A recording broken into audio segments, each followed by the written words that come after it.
Hello everyone, কেমন আছো সবাই? আশা করছি ভালো আছো, সুস্থ আছো, আর আমিও অনেক ভালো আছি। তো বন্ধুরা, প্রত্যেক দিনের মতো কিন্তু সকালে উঠে ঘুম থেকে যা যা কাজ থাকে সমস্ত কিছু সেরে নিয়েছি। আর এদিকে রান্নাবান্নাও হয়ে গেছে। রান্না আজকে তেমন কিছু করিনি, কারণ আজকে এক জায়গায় নিমন্ত্রণ আছে, তো সেখানেই যাব। আর এই দেখো, এইদিকে আমি নিমন্ত্রণ বাড়িতে যাব বলেই শাড়িটা ঠিক করছি যে কোন শাড়ি পরবো।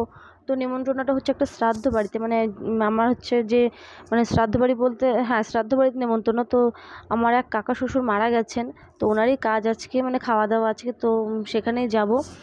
তো শ্রাদ্ধ বাড়িতে বেশি সাজগোজটা ভালো লাগে না, আর সিম্পল শাড়ি পরে যাওয়াটাই বেটার।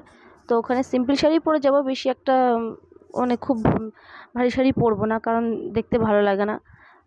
তো ওই শাড়িটাই এখন বাছবো, দেখি কোনটা পরি। আমি না কোথাও যাওয়ার সময় যে কী শাড়ি পরবো কী শাড়ি পরবো না, আমি ভেবে উঠতে পারি না। মানে তখন মনে হয় সব কিছু থেকেও মনে হয় যেন কিছুই নেই। মনে হলো আরও যদি কিছু থাকতো ভালো হতো, কী পরবো কী পরবো। এটা আমার না, এটা আশা করি সবারই এই প্রবলেমটা সবারই হয়। তো এইদিকে আমি দুটো শাড়ি বেছে নিয়েছি, এই মানে ব্ল্যাকটা আর এই পিঙ্ক পিঙ্ক যেটা আছে ওটা, ওই যে ওপর আর একটা যেটা আছে। তো আমি ব্ল্যাকটাই ঠিক করেছিলাম মনে মনে, যে শ্রাদ্ধ বাড়িতে কালোটাই পরে যাব। কিন্তু এখন বরকে বলছি যে তুমি বলো দুটোর মধ্যে কোনটা পরে যাবো। বর তো কিছুতেই বলছে না, বলছে তোমার যেটা ভালো লাগে সেটা পরো। তো চলো তাই পরবো, আমার যেটা ভালো লাগে আমি সেটাই পরবো। তো দেখো, আমি একটু আগে কিন্তু ঘর দোর সব গুছিয়ে নিয়েছি, আর এদিকে ছেলে আবার ঘরটা নোংরা করেছে। এই টেবিলটার উপরে ও কিছুই রাখতে দেবে না, শুধু ওর এই খেলনাগুলো এভাবে সাজিয়ে রাখবে। আচ্ছা তোমরাই বলো তো, সবসময় কি এভাবে সাজিয়ে রাখলে দেখতে ভালো লাগে? বাড়িতে একটা মানুষজন আসলে কি বলবে বলো? আর এই যে দেখছো পায়রা, আমার ছেলের খেলার সঙ্গী, সারা দিন এর সাথে খেলা করে। খেলা করা মানে বলাটা ভুল হবে, ওর পেছনে লাগে প্রচণ্ড পরিমাণে। ও যেখানে বসবে সেখানে গিয়ে ওকে লাঠি দিয়ে খোঁচা দেবে, ওকে সেখানে থাকতে দেবে না, উড়িয়ে দেবে। আর পাখি মানে পায়রাটার হচ্ছে যত জ্বালা, ও কোথাও বসে ওর একটু শান্তি নেই। এই দেখো, ওখানে ঘরে বসে আছে, একটু এসছে তো চুপচাপ থাক, ওর কোনো মানে তাতে ওর বিরক্তি, মানে ও বসেই থাকতে দেবে না ঘরের মধ্যে। শাড়িটা কিনেছি কাকিমাকে দেবো বলে, কাকিমার জন্যই নিয়ে এসেছি। তো ওনার খুব একটা বেশি বয়স নয়, যার জন্য সাদা মাটা শাড়ি কিনিনি, একটু কালারের মধ্যেই কিনেছি, অরেঞ্জ কালারের মধ্যে। আমি যাইনি কিনতে, আমার যেতে ভালো লাগছিল না। বরকে বললাম যে তুমি যাই হোক একটা শাড়ি দেখে একটু বেছে নিয়ে এসো, একদম একদম হালকা কালার নিয়ে এসো না। আমি তো ঠিক করে নিয়েছি কোন শাড়িটা পরবো, ব্ল্যাক শাড়িটা পরবো। তো এখন আর বেশি কথা বলবো না, কারণ অনেকটাই বেলা হয়ে গেছে। ছেলেকে খাইয়ে দিয়েছি, আমি আর আমার বর এখনও খাইনি। সকাল সকাল একটু যাবো, যেহেতু একদম নিজেদের মধ্যেই। তো সম্পর্কে আমার হচ্ছে আমার শ্বশুর মশাই মামার ছেলে, তো আমার কাকা শ্বশুর হয়। তো একটু আগে আগে যাওয়াটাই উচিত, একদম খাওয়ার টাইমে যেতে মানে গেলে ওটা দেখতে ভালো লাগে না।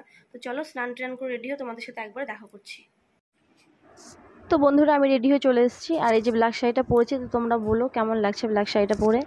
তো এই শাড়িটা আমি আজকেই ফার্স্ট পরলাম, কদিন আগে কিনেছিলাম, শাড়িটা পরা হয়েছিল না, তো ভাবলাম যে অন্য একটা দিন পরবো। তো আজকে ভাবলাম এই দিনটা মানে ভালো দিনে আর কি শাড়িটা ভেঙেছি, একদম পারফেক্ট আজকের জন্য শাড়িটা। তো দেখো, আর এই শাড়িটার সাথে ব্লাউজটা ম্যাচিং হয়ে গেছে। আমার এই ব্লাউজটা আগেই বানানো ছিল, তো বেশ ভালোই হলো, আমার এক্সট্রা করে কেনা লাগলো না, কিছুই হলো না, ব্যাস আমার ম্যাচিং হয়ে গেছে।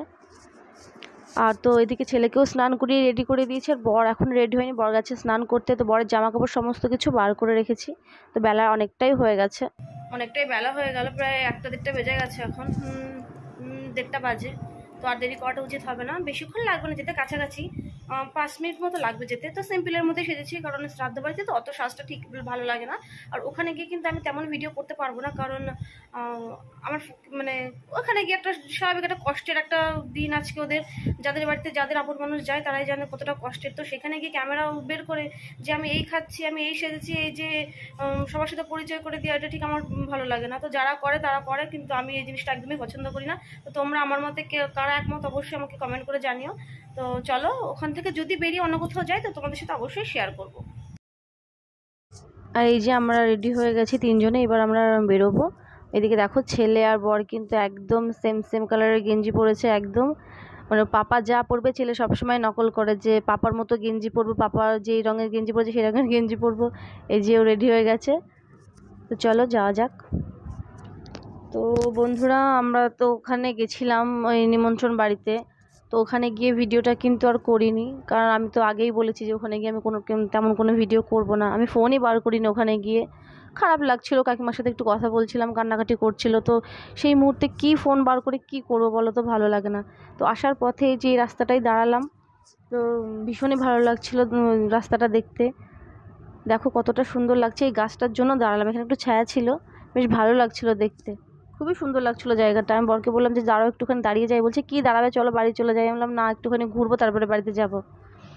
দেখো কতটা সুন্দর লাগছে। আমি ওখানে অনেকক্ষণ দাঁড়িয়েছিলাম, আর একটু হাওয়া হাওয়া দিচ্ছিলো, বেশ ভালো লাগছিলো। আজকে ওয়েদারটাও মোটামুটি ভালোই আছে, দেখে বুঝতেই পারছো রোদ আছে, তো খুবই সুন্দর লাগছিলো। আর ওই যে ছেলে বাইকের উপরেই বসে আছে, ওকে বললাম যে বাবা আয় একটুখানি, একটু কিছু বল, একটু ভিডিও কর, একটু ফটো তুলে দিয়ে আয়। বললো যে না মা আমি করবো না, আমি এখানেই বসে থাকবো। আর বসে বসে হজমোলা খাচ্ছে। ওখানে দিয়েছিল হজমোলা, খাওয়ার পরে 3জনের 3টে দিয়েছিল, আবার ওকে 2টো এক্সট্রাও দিয়েছিল।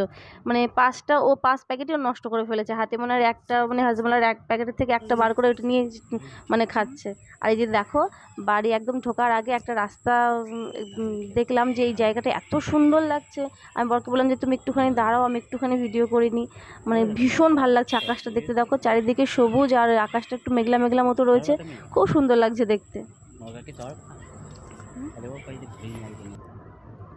আর এই যে আমাদের ওখান থেকে চলে এসে তো বাড়ির সামনে একটু অনুষ্ঠান হচ্ছিল, মনসা পুজো হয়েছিল। মনসা পুজোর একটা ছোটোখাটো ওরা ফাংশন মতো করেছিল। তো ছেলে ঘুমিয়ে পড়ছিল, মুড অফ ছিল, তো ভাবলাম যে চল ওখান থেকে তোকে একটুখানি ঘুরিয়ে নিয়ে আসি, একটুখানি নাচানাচি করবি, মনটা ফ্রেশ হয়ে যাবে। তো ওখানে সে একটুখানি ঘোরাঘুরি করে ওর মনটা ফ্রেশ হয়ে গেছে। এবার সোজা বাড়ি চলে যাবো, বাড়ি গিয়ে ওকে ঘুম পাড়িয়ে দেবো, কারণ দুপুরে ঘুমায়নি। ওর অনেকটাই ঘুম পেয়ে, মানে ওর ভীষণই ঘুম পেয়ে গেছে, আসার সময় ঘুমিয়ে পড়ছিল। শুধুমাত্র ওর জন্য এখানে আসা, ওর মনটাকে ভালো করার জন্য। তো চলো বাড়ি যাওয়া যাক। তো বন্ধুরা বাড়িতে অনেক আগেই চলে এসেছি, তখন প্রায় 5:45 মতো বাজে চলে এসেছি। তো এই ভিডিওটা করা হয়নি, কারণ ছেলে ঘুমিয়ে পড়েছিল, ওর প্রচণ্ড ঘুম পেয়েছিল দুপুরবেলা, যেহেতু ঘুমানোর অভ্যাস। তো আজকে তো ওরও ঘুম হয়নি, আমারও ঘুম হয়নি, দুজনেরই ঘুম হয়নি। আর আমার তো ভীষণই ঘুম পাচ্ছে। দুপুরবেলা একটু শুলে পরে শরীরটা ভালো লাগে, সেটা মানে অনেকেরই, যাদের শোয়ার আর কি অভ্যাস তারাই জানে যে দুপুরবেলা না আসলে কতটা কষ্ট হয়। তো যাই হোক না কেন, এখন বাজে 8:30। তো ছেলেকে খাওয়াবো, খাবার করবো। আর রাত্রে তেমন আজকে কেউ কিছু খাবো না, যেহেতু শ্রাদ্ধ বাড়ি থেকে খেয়ে এসেছি। তো ওখান থেকে এসে না আর মানে খাওয়া যায় না। আমি তো খাবোই না, বড় বললো আমিও কিছু খাবো না, শুধু ছেলের জন্য খাবার করবো, কারণ ও তো ছোটো মানুষ, ও তো ওখানে কিছু খায়নি। তো চলো ভিডিওটা আর বেশি বড় করবো না। তো আমার ভিডিওটা আজকে কেমন লাগলো তোমরা অবশ্যই জানিও। তো দেখা হচ্ছে তোমাদের সাথে আরও একটা অন্য ভিডিওতে। তোমরা ভালো থেকো, সুস্থ থেকো।